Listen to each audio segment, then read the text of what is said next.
Ei pessoal, tudo bem? Bom, de vez em quando eu vou passar por aqui para trazer algumas cápsulas de rostidade. O que vai ser isso? Vai ser um papo reto, sem edição, sem cortes, falando sobre alguns dos assuntos que eu tenho mais sentido falta de conversar com os meus amigos na roda de um bar, ou mesmo nos encontros esporádicos com os meus alunos e alunas nos corredores da faculdade. Esse projeto, se é que pode chamar de projeto, ele tem como objetivo único dar a cara por aqui, só para bater um papo. E eu tô fazendo ele mais para mim mesmo. Então eu sinto muito por todas as falhas estéticas, por toda a falta de recurso e também não vou trazer aqui muitas coisas longas e bem apuradas no sentido científico da palavra, mas vai ser uma conversa espontânea mesmo, para poder refletir o tempo que a gente está vivendo. Desde que a quarentena começou, eu tenho trocado vários e-mails com meus alunos e alunas sobre livros, filmes, séries, algumas referências do nosso gosto pessoal e que de repente numa conversa aleatória pode de certa forma colorir os dias que para muita gente têm sido passados de maneira um pouco entediosa. E tem outras pessoas que não estão no tédio, mas são pessoas que gostam de consumir conteúdos que não conheciam e fazer desses conteúdos um momento de reflexão.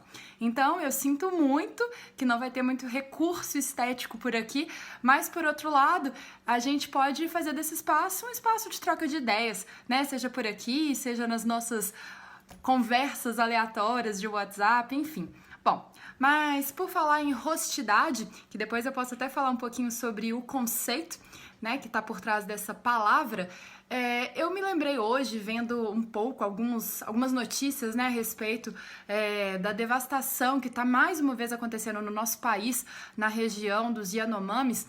Eu me lembrei de uma artista plástica que é na realidade uma fotógrafa, que ela não é brasileira, mas ela veio para o Brasil ainda muito nova, que é a Cláudia Andujar.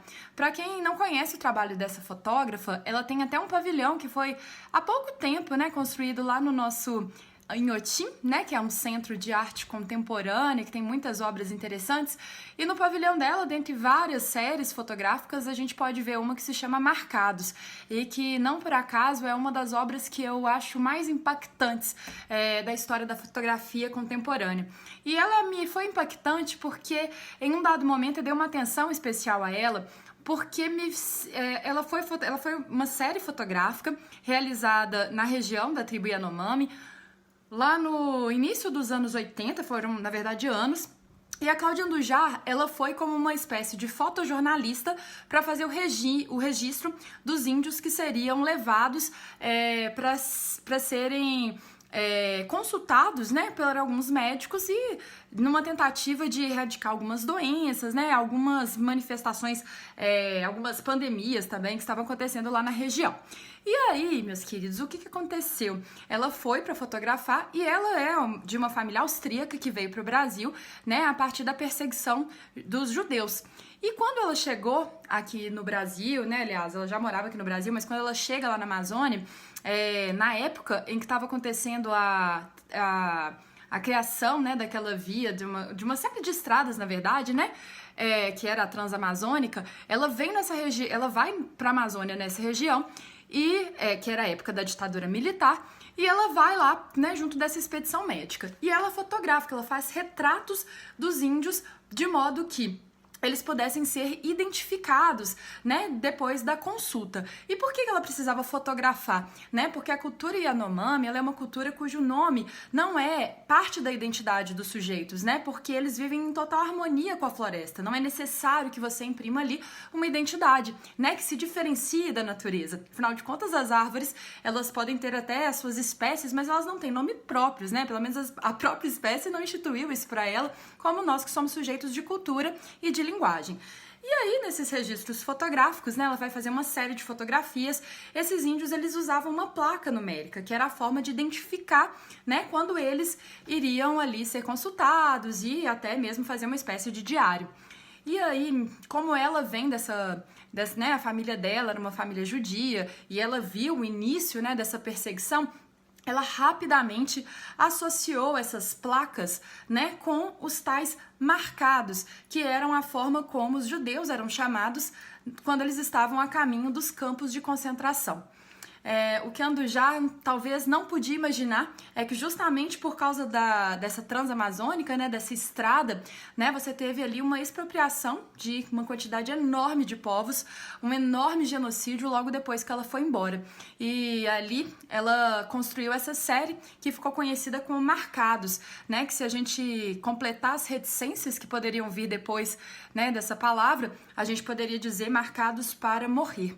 E ali é óbvio, eu não preciso nem falar que por conta da ditadura militar, boa parte dos registros desse genocídio foram completamente apagados, né? A gente tem pouquíssimos dados a respeito disso, mas o mais cruel é que de 81 até agora, 2020, quase 40 anos depois, a gente continua em função do progresso, em função de uma economia caduca, completamente sem muitos dados, a gente continua matando essa população, que é uma das mais ricas, das mais profundas e das mais legítimas no que diz respeito a quem de fato, né, constituía o povo brasileiro antes da invasão e do genocídio indígena.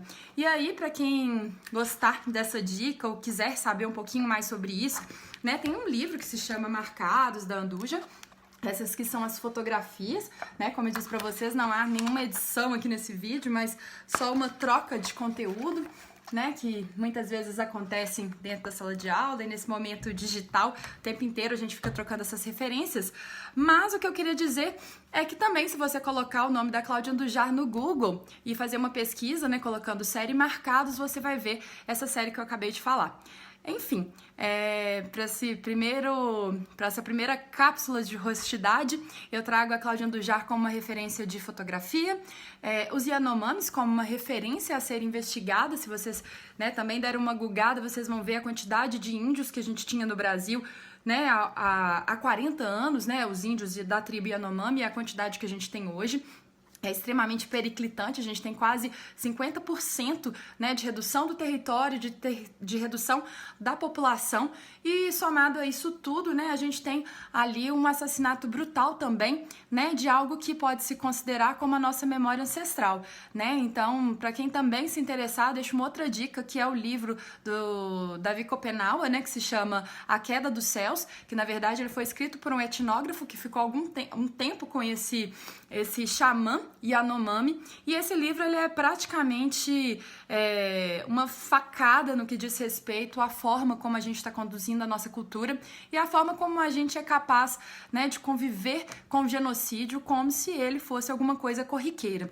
E aí é claro que se a gente não tem essa visada pelos índios, né, se a gente não considera a morte deles um genocídio brutal, um assassinato, a gente tem que tomar muito cuidado com a nossa indignação, né, na contemporaneidade, nesse exato momento que a gente está vivendo, com relação aos mortos da pandemia. E por que eu digo isso? Porque se a gente autoriza um determinado tipo de genocídio, no final da história a gente está abrindo as portas e as chancelas para chegar num momento como hoje e, infelizmente, ter que conviver com esses dados alarmantes, com esse apagamento dos vestígios, enfim. Fica um pouquinho essa cápsula lançada para a gente poder, de repente, dialogar sobre. Um beijo!